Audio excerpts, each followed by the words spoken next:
Hi Rama, how are you doing? I'm doing absolutely well. How about yourself? I'm doing amazing. Just that the Bangalore is too hot now for me. Totally understand. Didn't really expect it, but I think it gets a little cooler towards the evening. Yeah. So it's really nice.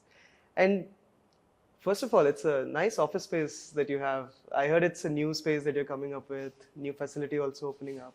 Really Yes. cool stuff. Yeah. So this is the tower one. Right. The tower two is under construction. So we Right. should be having it by end of March.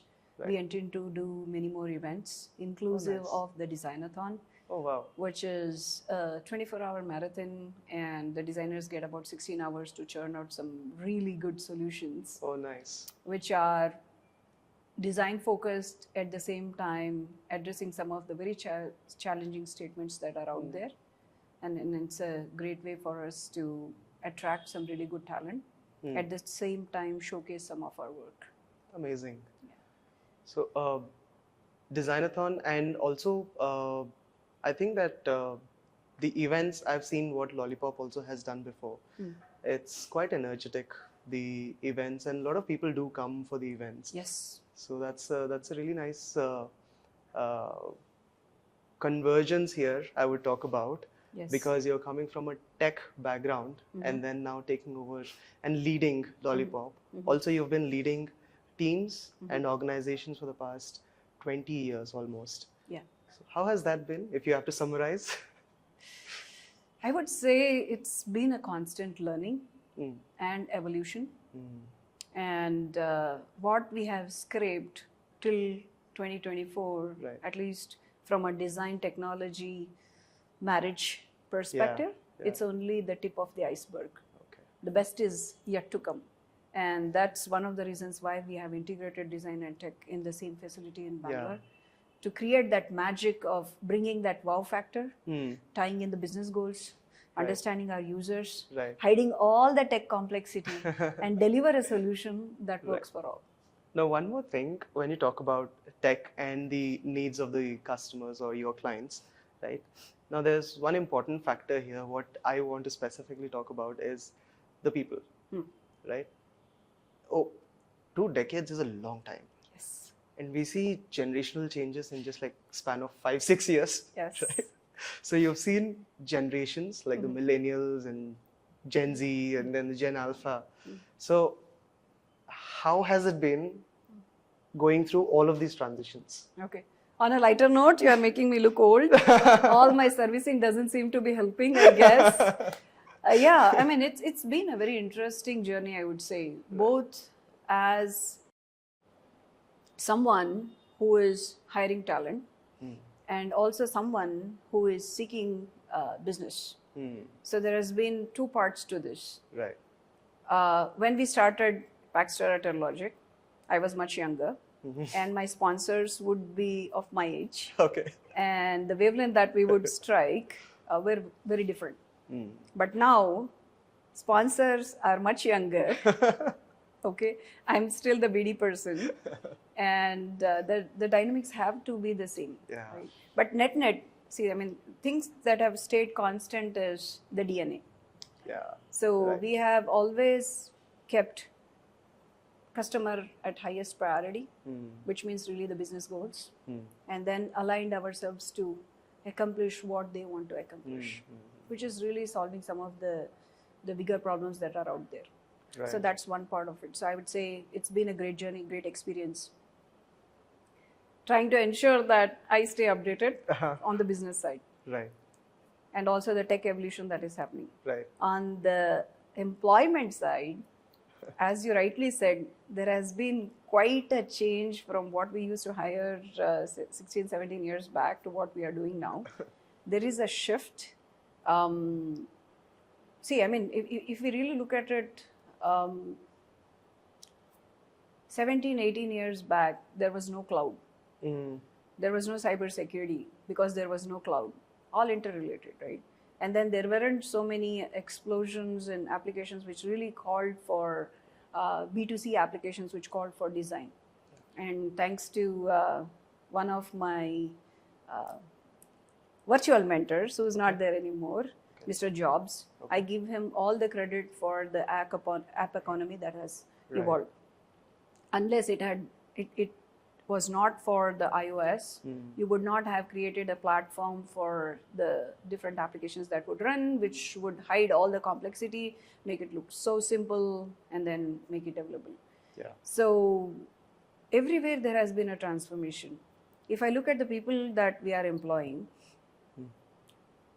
folks that joined us 17, 18 years back, the temperament was different, the thirst to learn was different, the baseline competencies that they came up with was very different. Right. Now, if I look at it, I would not even say that it is Gen Z or millennial. I would actually give it to COVID. Okay. Because those 2 years of COVID have actually changed a lot of mindsets. Yeah. Not limiting to Gen Z or millennial or whoever. So post-COVID and pre-COVID is what I would define it. But the younger generation is very different to what we were hiring 17 years back. There has been some dilution in terms of the base competencies that they have imbibed. Not their problem. It is because of the COVID. Everything went virtual. Yeah. And then there was all this work from homes and all of that came in. Innovation, I would say, was paused to some extent, right? And social skills took a big hit in that Absolutely. in that period of time. So what we see now is a little bit of transformation post-COVID. And then there is always this newer folks coming up with different things that they want to do. So they are more aligned towards tech, digital side. There's no more paper that they want to use. Everything they want it on an app, be it food delivery, be it e-commerce, be it real estate or anything. Everybody wants it now on their handheld devices. So that's a big shift that I would see. From a work culture standpoint, I don't know. Since COVID, people are talking a whole lot about work-life balance. Yeah. In my 2 decades, I don't know what that is because I thought what propels you is what you are. Yeah. Right? Your passion drives you. There's really no work life. There's only passion to your life that drives your work. So that's a shift that I see. I don't think the younger generation really understands what that work-life balance is, but just because it's been picked up from everywhere else, they think that's a good way to go. But in terms of, as long as we are able to give the right direction, as long as we are able to show them the growth path, as long as we are going to give them that wow factor of what they are really contributing in the big picture, there is good amount of excitement. Right. So we get to hire some really good talent with very different perspective, but when they come here, when they see all the impact that they can make, their perception is very different. So once they are inside that Terralogic family or Lollipop family, I don't see there is a shift between like 2 decades or +2 or -2 decades. So that's a lot of effort from your side as well to bring them and make them feel like that. Yeah, I'm really thankful to a few folks within the company, the leadership team and some of the leads who put in a lot of effort to ensure that we continue to bridge that gap and ensure that everybody is on the same plane at any point in time. Amazing. And that brings me to a point where we see, now you also hire a lot of talent, design, specifically talking about designers, right? Yeah. And so many people here, especially let's say in today's world, let's say I would use the word claim to be a UX designer. Okay. Right? I'm going to dive straight into it. Yes. Head on. So people do claim Yes. to be a UX designer, but are they really one? Okay, good question actually. And this is a struggle we have day in, day out. Because someone comes and says, hey, I am a UX designer. Then I ask, okay, tell me your definition of UX. Right? People give all the definitions that are out there either on Google, what ChatGPT gives you, or what your books have taught you. But they forget the key ingredients, which are really hiding the complexity and humanizing technology is one of them. People say empathy, but empathy is not UX. Either it is a digital product or whichever product you have, as long as you can use it with pleasure, that I think is an experience that you create. Right. So people show a portfolio They show their screens and then say, I'm a UX designer. And I ask them, what did it take you to get to this screen? So Right. what I see in the screen is really UI. It's only the visual appeal. But what is it that went in to come to that screen is what matters to me as a UX. I mean, even if you, I'll give you a few examples. There are companies that are in B2C space and there Right. are some in B2B space. Yeah. And then there are industries across. There's like automotive, there's healthcare, there's telecom, there's construction, there's fintech, and so on and so forth. Now, if I take, I come from a very strong telecom background. Now we call it provisioning cloud because there's a lot of infrastructure that is provisioning cloud and virtualizing all of the cloud. Most of the solutions that were created for the cloud were command line driven. There was no UI to it. Right. And even today, command line is much faster. So when I look at I use a MacBook, and I'm never on the UI side. I'm always on the terminal. So the terminal is based on Unix, and I can do a lot of things on the command line itself, which is much faster. Simple example of opening a file, I can do a CD to the directory and open, versus going to the UI, click, click, click, click. Okay. Go to the folder of importance and then double click and then open. So there are a lot of folks in the telecom space who come from the CLI side of things. Right. Now, as I said, there is a generation thing also, and people want everything on their handheld devices. They want a UI for everything. Yeah. Most of the providers are moving towards giving a UI solution UI. as well, right? Be it for your NMSs, EMSs, be it for your monitoring solutions, or be it even your applications that run internally or also customer facing. Everything is UI driven. Now, if you do not understand the pain points of folks that are so used to using CLI, and then you are giving them a UI that may not even resonate with what they want to accomplish. Very well said. Right? Yeah. And you claim yourself to be a UX person, I think that's a problem. So unless you understand the domain, unless you understand the product, unless you understand the pain points, you need not call it research, UX, UI. Yeah. It is one whole thing for me. It's design. It's an experience that you are creating. You have to go through the whole journey of understanding the pain points, tying it to the business goals, understanding your users, understanding the domain, understanding the products, and then be able to craft a solution that is like so very different and so very meaningful, and it is very much adaptable and adoptable. And at the same time, bringing in the tech side, I can go berserk with my creativity. Right. You definitely need the engineering team to align with you to really give you the tech feasibility. The tech space also has evolved. Yeah. There are really good frameworks out there that let you take on the creativity and do justice to create this pixel perfect solutions, but yet tech is still trailing behind the creativity. Yes. So that's another facet that I would say. So one want to question factor that every designer, let's say, faces is, how much of tech knowledge should I have? Yeah. So what would you say to that? See, I mean, there's so I always give this example, right? See, if my designer learns technology and if my designer is the product expert, then I'm killing his creativity. Then he's not a designer anymore. He is an engineer for me, right? So if you want to drive a car, all right, you should know the steering wheel.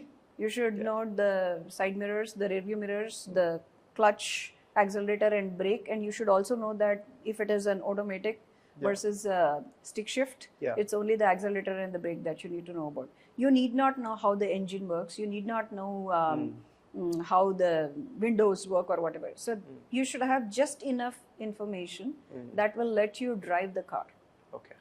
So that is how I see that at the same time, even same thing, like, I mean, designer knowing technology and technology person knowing design. It should be both. Right. So even for someone who's highly technical, if they have to understand designs, at least they should understand some of the tools that are used for design, some of the processes design people use, some design systems, some information architecture, all of that they should know. Right. So you should know just enough to drive a car, so you should know just enough to get the best designs out. So from a technical standpoint, you should know just enough design that your technology will support. So that's how I would put it.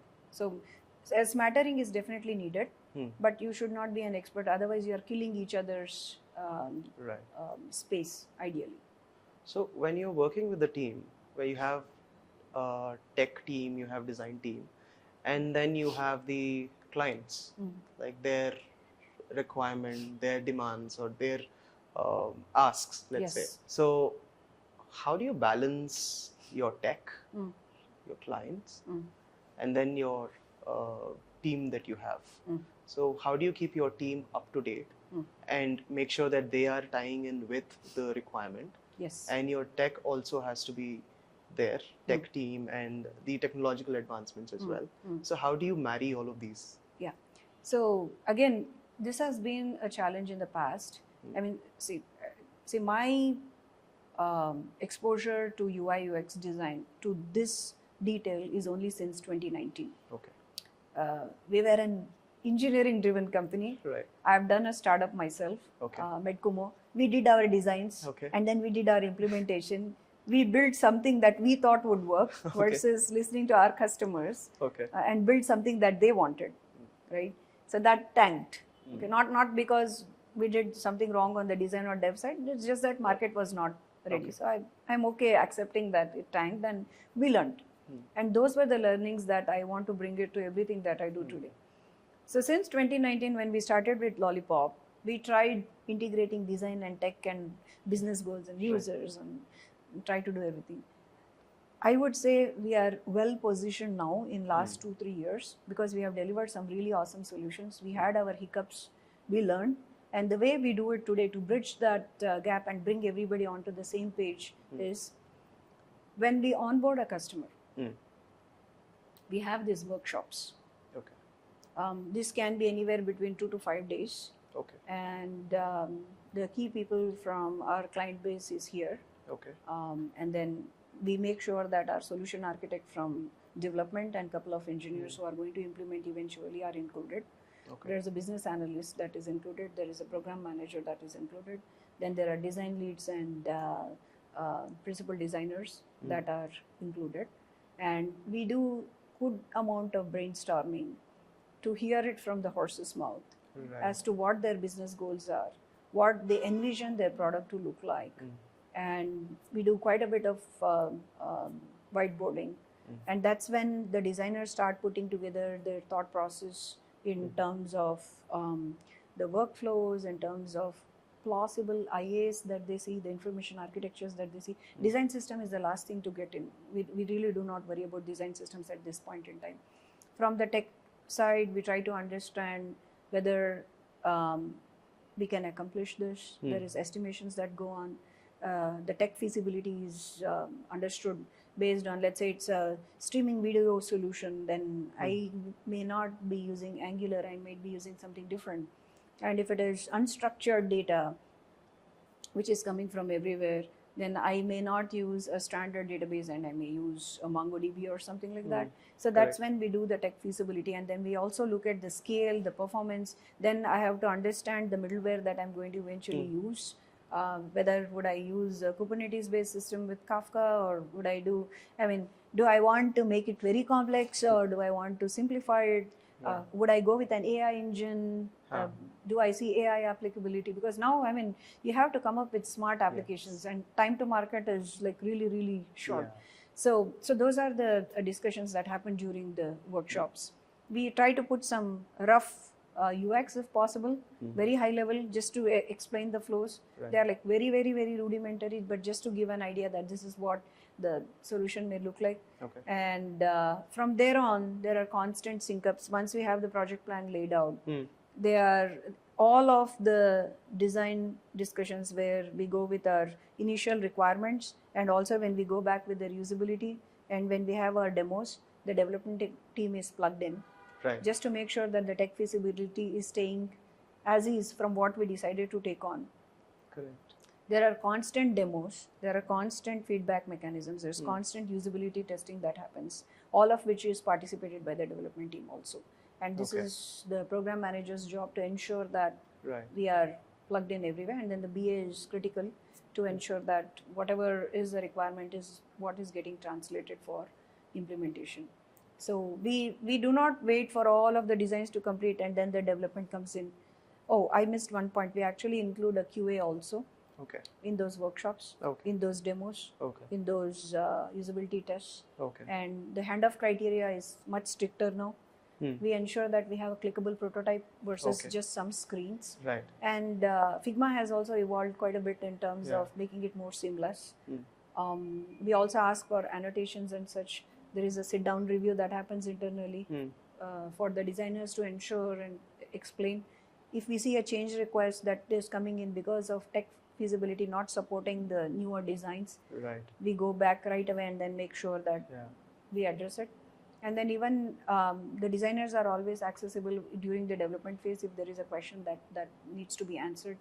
We have trigger-based meetings that happen.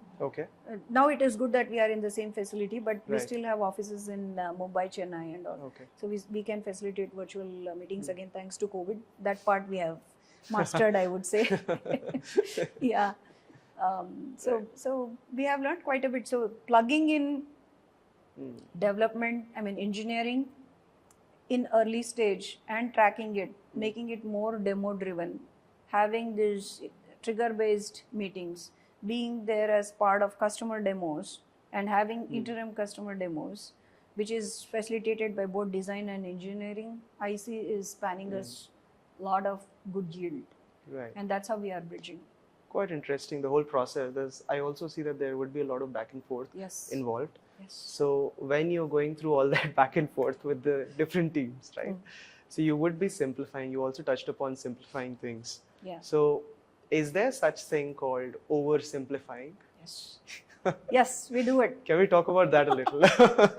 So I will take the classic example of moving from a command line interface to a UI. Right. Okay. So let's say you have a file system and then you are trying to showcase. I'll take a very simple example. Okay, I do not want to violate the NDAs that I have with our customers. So I'm taking a very generic example here. So you have a filer and you have a file system and there are certain actions that you perform on the file system, right? And then you can do it very easily with a command line interface. Now I want to translate all of that into a UI. And give that journey where someone is going to set up this file system and do some actions on it. And if I just give like very few blobs, I may not even be able to perform some of the actions. And this happens when there is a gap in the understanding, which at design phase always happens. Because now we are talking about something that is not tangible. You cannot cross-reference with something else. So I'm not talking about creating a Burger King menu where you have references of McDonald's or Wendy's or what you have. I'm talking about something very proprietary that does not have an analogous thing that you can reference.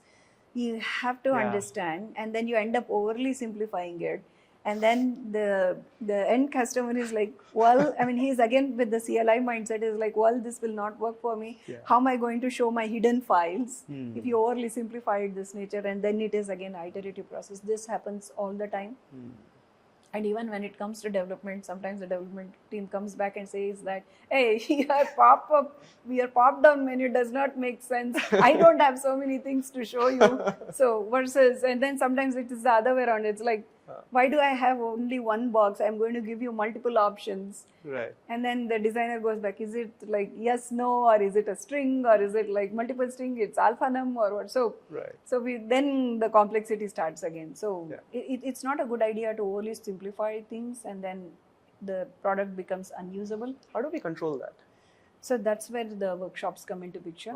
And then you have to go very strong on your usability testing and you have to go very strong on your demos. Because that way, and then if you, if I look at the process evolution also, we were in waterfall. At least when I was hands-on, we were waterfall. Now it is all agile. So we actually have these 2-week sprints. So either you will get to know what's happening in that 2 weeks itself. Right. One other thing that I really like about design Mhm. and Lollipop that has introduced is rapid prototyping. Okay. We do something called as rapid prototyping. So I don't even write even one line of code till Okay. I have my prototypes ready. However, the development is involved during that rapid prototyping. So we take 2 weeks, 3 weeks, 5 weeks, and then we have an entire product that is clickable and Yeah. that gives you the feel, which is an advantage to our customers because Yes. they can vet it out with their potential sponsors, Yeah. which can be within a big company or to a startup also, and they can also vet it out with their end customers, Right. right? And then for development also they give an idea as to this is how it is going Yeah. to look. And this rapid prototyping I feel is a great tool which we use a lot in our customer demos also. Even when we are building some really complex solutions, even if we have to give some interim demos, because development is always long haul. We need a lot of time to develop. But to give our customers an idea as to what it means or what it is going to look like eventually, and to make sure that they are resonating well with what we have implemented and we are resonating well with what they wanted, we actually do this rapid prototyping. This is a great mechanism. I would say I would recommend it to anybody who's really trying to build some complex solutions. Don't go with your a sequential approach. Have this rapid prototyping happening in parallel, introduce it in between, use it for your demos, and go with an agile methodology of doing these short sprints. So you will build fast and you will succeed fast. Right. That's very logical actually. And it also, I think, saves a lot of time. Oh yeah. We have seen scenarios where we didn't go with the rapid prototyping because one of our clients did not want it. Okay. And then when we came into the development stage, people said, hey, this is not what I wanted. And I'm like, well, we have gone through multiple iterations. I said, no, this is common sense. How can it be like the half page and the other half page? Then someone like me had to intervene and tell that your definition of common sense and my definition of common sense is very different. Right. So it is important that we converge somewhere. Yeah. And let's have this prototypes in place even before we actually get into the implementation. We can do the grunt work of building some backend infrastructure, not wasting time. Yeah. But don't get to the final development till we have a sign off through a prototyping. It makes absolute sense actually, from the business point of view as well. Yes. And most of these discussions happen with the stakeholders, the business sponsors, because see, they are spending a lot of money. Yeah. And we don't want to go with this iterative approach of, hey, this is not what I wanted, and then reinvent the wheel and then start building things again. No, we do not want to do that. And in the process, when you also mentioned AI, right? So there's certain level of, let's say, how do you control the dependence on AI, and where do you draw the line, and where do you pull back and say, okay, this is where humans have to be there. Yes. So how do you go about that at Terralogic? Yeah. So on the design side, see, again, everybody is like wanting to get on the AI bandwagon. Doesn't matter whether it is AI applicable or not. Everybody wants to get on that AI, right? Yeah. So we do get a lot of customers who come to us and they say, no, we want to enable AI. Yeah. Like, okay, for what? So there's good amounts. So from a technology side, I can tell you, not everything is really AI needed. There are things that you can do without AI also. Okay. Right? And on the design side also, there's one thing that you can take, AI cannot take out of design, and that's empathy. We are social beings. We start off with a human-centric research. Now, if AI is, I mean, I'm not building solutions for robots as yet. Right? I'm still building it for humans, human consumption. So if I do not understand the empathy part of it, if I do not have common sense in my designs, and if I cannot really build solutions for humans, then I think it's a problem. I can definitely leverage AI to increase my productivity, boost my designs, but not influence my designs. I have something charted out and then I want to fast forward it. I bring in some AI to help me with that, some Gen AI piece, then yeah, great. But the first piece of grunt work, I'd rather do it myself before I hand it off to AI to expedite things. Right? Again, So on the design side, I see that there is some applicability, I would say, but you cannot replace design with AI.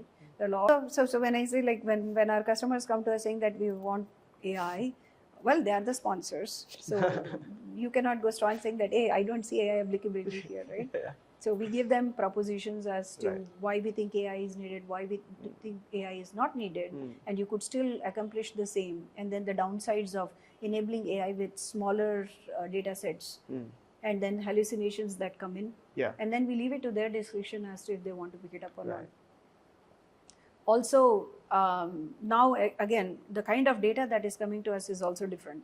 So if you want to do voice, video, data, images, so Yeah. now anything is like text, it's images, it's audio, it's video. Yeah. So now again, the traditional frameworks are lagging behind in terms of the computations that they have to do, and that's when we recommend AI, because it supports multimodality. There's there are some really powerful engines that let you do this text abstraction, this video curation, audio Right. curation, and then take out some profanity if we have to through AI channels and such, and then be able to give them a solution, which humans have been doing it all through, but now there is an agent that Yeah. can learn, that can deliver.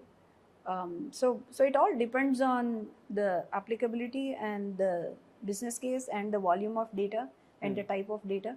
So our role is only to make a proposition, Right. and if they feel that they should still go with AI, we put in an AI engine, no problem. Right. Yeah, no problem at all, because we do have the capability. Absolutely. So, yeah, but it is very overrated, I would say, because as I said, everybody wants to get on the AI bandwagon, and we are still in the evolution. We have not really seen the revolution. Absolutely. Yeah, so that's how I would put it. So when you're building digital products, one question I would want to ask is, now we have seen the latest product that was launched by Apple, Vision Pro. So that opens a lot of things. I still feel that it has its own evolution to go through, because it has a battery that has to be connected. It's not a good experience to use, but it's the first of its kind, let's say. So looking at the future of how the interactions are going to be. So what is your take on it, and what would be the future that we're looking at? Okay. It's hard to tell, actually, because everything goes through hoops Yeah. before you hit a steady state. I'll take the example of Apple phones. Right? Before Apple phones came into picture, there were all these Nokia phones. The button phones is what we say, right? Then BlackBerry came. Then Palm came, which let you do some of the things on the screen. They came up with a screen, and you would have a pencil, and then you would still do a lot of things. The glorified iPad and such, right? So at some point in time, everybody thought that BlackBerry and Palm would take off like really well, and that's when Apple came in. If you really look at Apple, they simplified things. Yeah. Right? They overly simplified. I mean, even if you go to google.com, it's like, you know exactly what you want to do. Search. Yeah. Right? Same with Apple. They simplified things. They gave a wow factor to it. They gave a platform which let applications build, right? And then that became the revolution in the app economy. So the first half was only evolution. So right now, I still feel that we are in evolution phase. Okay. The time is yet to tell when the revolution is going to come. Okay. Having said that, now there is Apple phones, but there are other phones as well. There are Windows, there is Android. So the market is still there, and at the same time, it has not. It has changed the way we work, live, and play. Now, I mean, phones were used only for call making. Now we use phones for practically everything, inclusive of video streaming, messaging, WhatsApp, video uploads, everything, right? I mean, now we have eliminated desktops. We have eliminated a lot of things in our lives and stuck onto this single handheld device. So that has eliminated a lot of market segments, I would say. That has caused a lot of business dent. To other, but at the same time, there have been new businesses that have been created. So I see that the future is also going to be very similar. We are in evolution. The moment we hit the steady state post the revolution, Mm. there will be other new businesses that will come into picture. Interesting. Yeah. Interesting. So when we're talking about like we've discussed so many things here on the podcast right now, looking at the future also, it will evolve. And Yes. now, what would be your advice on a closing note to the designers of the future? Okay. So what would you like to say to them? Yeah. So I would say invest your time, just not limit yourself to just one thing. Spend more time on desk research. The fine line is gone between the researchers to experience to interface. Right. It's all in one now. Stay up to date with the latest technologies that are coming in that will fuel your design portfolio, be it Rive or anything else that is coming in. Stay updated with the technology advancement so that your designs are still compatible with the technologies that are coming in. Stay abreast of all of the AI toolkits that are being provisioned that can help you increase your productivity. Right. So I would say invest more time and then touch peripheries versus zooming in into what you are currently doing. That's what I would say. So broaden your horizon, broaden your knowledge, broaden your perspective, stay flexible, because only thing that is constant is change. I love how you did not mention any other tools, anything else, but the personality and the things that the person has to do himself, herself. So I really like what you've said that, because a lot of the young designers or the designers who want to get hired all focus on, okay, what kind of a portfolio, what is it? So they are all focused on softwares, or let's say maybe this tool, maybe that tool, maybe with AI I can do this. So I think your perspective puts it into in a very good light how important it is to focus on oneself first. Yeah. So when I look at resumes, everybody is putting that AI keyword. Yeah. Doesn't matter. I mean, if you don't know basic programming, Yeah. I really don't know what to do with AI. Yeah. Seriously. Right. Because my AI bucket is really small right now. Yeah. I'm still doing a lot of other things. I still have to build applications, I have to still generate data, and that's when the AI is going to come into picture. Yeah. So similarly, even for design, if you are stuck on a toolkit only, or if you are thinking that, oh, Gen AI with design is what you want, then no. Just look at, learn. Come from different backgrounds. You could be a lawyer, you could be a healthcare provider, but if you want to do design, I'm sure you bring a completely different perspective. This is what I've seen, at least with our designers, when they come from very different backgrounds. They have been excellent in understanding problems and then being able to come up with some really cool designs that are meaningful, intuitive, at the same time have the wow factor. Amazing. All right. Thank you. Thank you for sharing your thoughts, Rama. It was lovely having a conversation with you. Thank you so much. Appreciate.